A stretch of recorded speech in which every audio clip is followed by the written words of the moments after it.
বোনটা ভিতরে, আমার একমাত্র বোন, ওকে বাঁচান ভাই। হঠাৎ করে একটা ছেলেকে দেখছি, মানে ভাড়া করতে সময় আমি ধাক্কাইতেছিলাম, ও আমাকে জড়ায় দিয়ে কান্না শুরু করছে। ভাই আমার বোনটা ভিতরে, আমার একমাত্র বোন, ওকে বাঁচান ভাই। আমার একমাত্র বোন ভাই, আমার আম্মা এখন কেউ জানে না।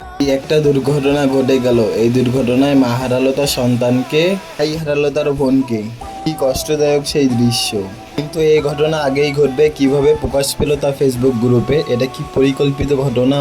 তবে কি পরিকল্পনাই করেই মায়ের বুক থেকে সন্তানদের নিয়ে নেওয়া হলো? আমরা কোন পরিস্থিতিতে আছি সেটা আমরা নিজেই জানি না। আপনারা দেখুন সেই স্কুলের দৃশ্যটি। আছে বই খাতা ব্যাগ, কিন্তু শিক্ষার্থীরা সবাই মৃত। কি অদ্ভুত, তাই না? আবার ওই ফেসবুক গ্রুপেই বলা হয়েছে 30 থেকে 31শে জুলাইয়ের মধ্যে বাংলাদেশের কোনো একটি হসপিটালে বোম ব্লাস্ট হবে। আবার শিক্ষার্থীদের লাশ চুরি করার প্রচেষ্টা চালানো হয়েছে।